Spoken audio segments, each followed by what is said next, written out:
So today I thought I'd talk to you about my favorite band. My favorite band of all time is Van Halen. Basically put me here making videos for you today. If it wasn't for Van Halen, I would have never stuck with guitar. Probably wouldn't have loved rock and roll music as much as I do now, even metal or hard rock or just almost any music in general. That band has just been paramount in my life in terms of influence. They are just so freaking good, and I just want to make a video just talking about why I think Van Halen is such a special band and it's so amazing.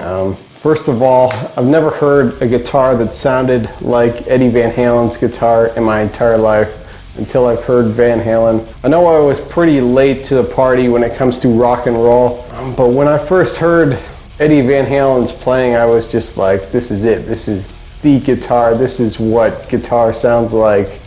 This is, it was just like a big tornado of notes for me. It was just like, I don't know, just pure brilliance, just all thrown together, hitting both of your earbuds at the same time. And it was like really glorious every time you heard Eddie Van Halen even play a single note. It was just ridiculously genius sound. And he definitely revolutionized the guitar. I attribute him as well as Jimi Hendrix and even Chuck Berry to a certain extent, who just revolutionized electric guitar into what it is today. They were the biggest waves in guitar when it came to what electric guitar would sound like. There are some new things out there that are changing things as well, such as gent and all of that type of rhythmic metal playing, which I think is really cool. But I would say that stuff is a bit more subtle than the initial waves of what the guitar became for hard rock and metal. Along with the amazing guitar playing of Eddie Van Halen, the songs they put together were just really fun and entertaining to listen to. Everything just oozed a lot of passion. It's hard to hear a Van Halen song and not have it feel like it's a live recording. It just, everything has so much personality to it. I feel like Eddie Van Halen has never really played the same thing twice.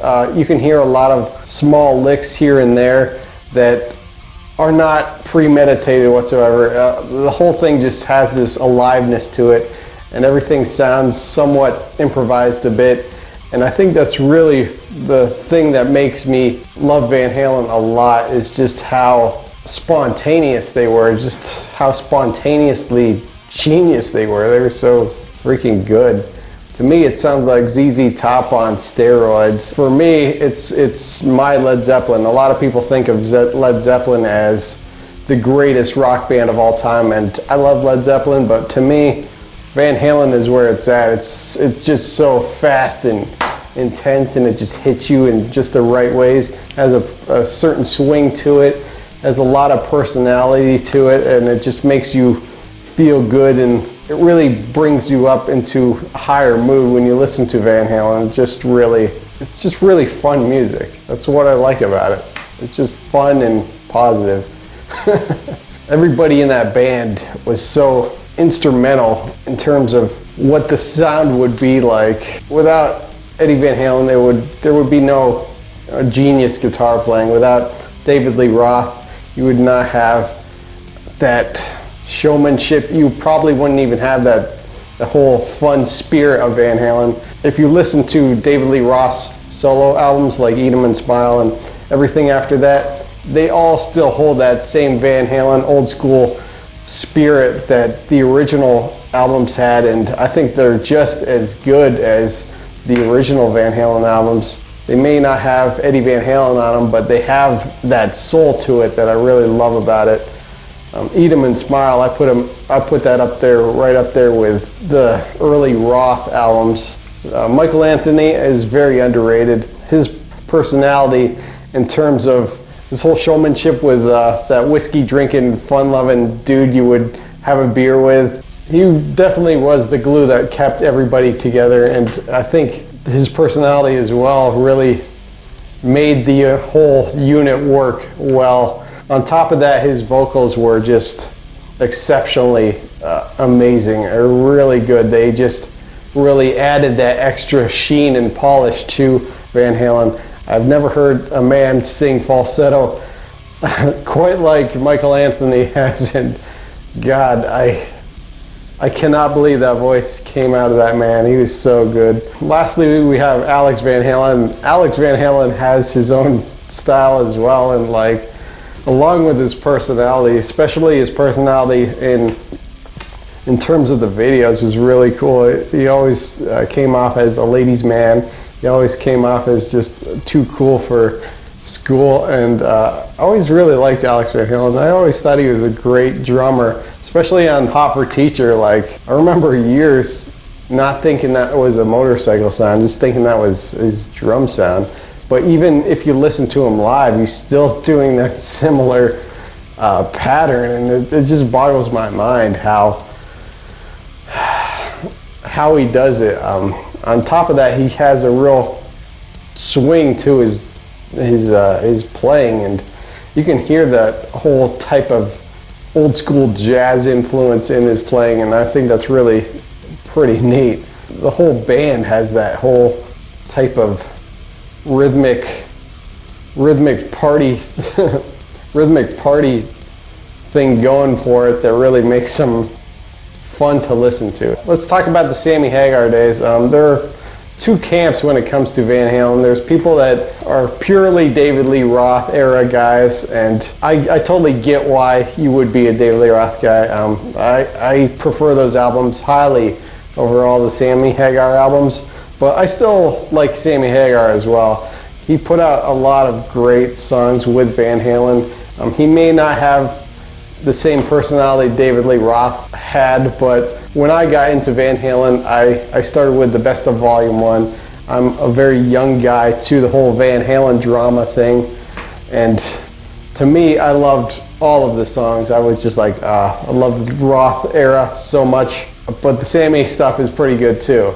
And I think Sammy, for me, I think the biggest thing he brought to the band was just his live performances. He was so on key. He is definitely a technically amazing singer. He is really good at sticking to the key and making it sound great live. And he also wrote a lot of great songs. I won't say his lyrics were as cool as David Lee Roth's were. Some of his lyrics are, I would say they're a bit on the cheesier side, but I would say good 80% of his lyrics in his songs were pretty good. But the 20% that weren't, you know, they're not the worst thing in the world. In terms of personality for the band, I think that's where the real shift came in, because with Roth, it was a totally different type of spirit to the band. To me, when it was the Roth era, it was very bluesy, and it was very Devil May Care. It was very whatever happens, happens type spirit to it that I really love about the Roth era. But when Sammy Hagar started the band, they went into a more radio-friendly approach, and that's not entirely a bad thing, but I feel like the whole spirit of the band changed into something more different. I would say the spirit of the Sammy Hagar era was more of a bunch of dudes having fun and just clowning around, which is a great thing. I think it was a great spirit in that band as well. Until the Balance album. I think the Balance album is a great album, but I think they were trying to move towards a more serious approach with Balance, but I could see why people would not like it as much, because everything was more in a minor key, and everything was really a bit realer than they were before, because before they were more of a party band. They were more of a fun time, everybody have fun type band, and when Balance came around, they were trying to push into a more serious tone, similar to Peter Gabriel's type stuff. They didn't sound like Peter Gabriel, but just the tone of it, they were trying to go into a more serious direction. When they went to Van Halen 3 with Gary Cherone, I feel like that's when the wheels fell off of Van Halen. I love Van Halen. I love all the guys in Van Halen, and I even love Gary Cherone, and I love Extreme. But to me, it just didn't work. I think the biggest reason was they changed the way they wrote songs. They put the lyrics before the music. And when you listen to Van Halen 3, you can definitely hear that the lyrics have a more prominent stance to it than the music itself. The music itself definitely sounds secondary, and you can definitely hear the change in the tone when they write in that way.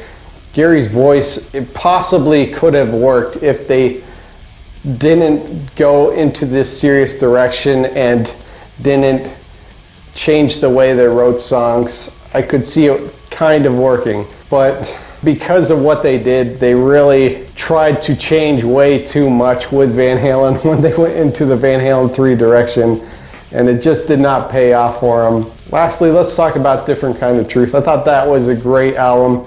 They really brought things back to what the entire band was about. It's sad to see Michael Anthony not in the band anymore, and to see Wolfgang Van Halen. Personally, for me, I think Wolfgang's a cool dude, but he definitely should have his own band and not be in Van Halen, in my opinion. But he does well in the band, but it would have been great to see Michael Anthony back into the band. I really feel like A Different Kind of Truth holds the same spirit as the original Roth albums, and I think it's definitely worth the buy if you haven't listened to it. And I really think the reason it has that is because they took old demo reels, they took old demo tapes, and they re-recorded a lot of these old songs that were never used before, and they slapped new lyrics and everything on it, and it just has that same type of swing and feel that the old late 70s, early 80s Van Halen albums had, and I think it's a great album. I hope in my hopiest of hopes that they put out another album, but I have no idea if they will, because they have some serious issues going on right now. But Van Halen, it was just such a special band for me. I can't believe how good they were and how much of an impact they had on my life. They're just so freaking good. Go check them out. Every freaking album they put out is good. Almost every album, but almost all of their albums are freaking great to me. It's hard for me to hate any of their songs. I'll even listen to Van Halen 3 every now and then. It's an album that has grown on me over the years. It's not great, but it's still, I don't know, there's some kind of je ne sais quoi about it. It is some certain kind of unknown thing about it. It's like mold that just grows on you for years, and you just accept it, and you're like, this is great. It's almost like they're Saint Anger. I find myself listening to Saint Anger every now and then for the same reasons, and I find that album to be actually kind of memorable as well, just because it's so strange. But Van Halen overall, if you've never listened to Van Halen, go listen to him right now. Start with the Roth era and listen to the Sammy era as well. I started with Best of Volume 1, and that album is freaking killer from beginning to end, especially near the end with Me Wise Magic and Can't Get This Stuff No More. Those songs are so freaking good. But check out Van Halen if you've never listened to him.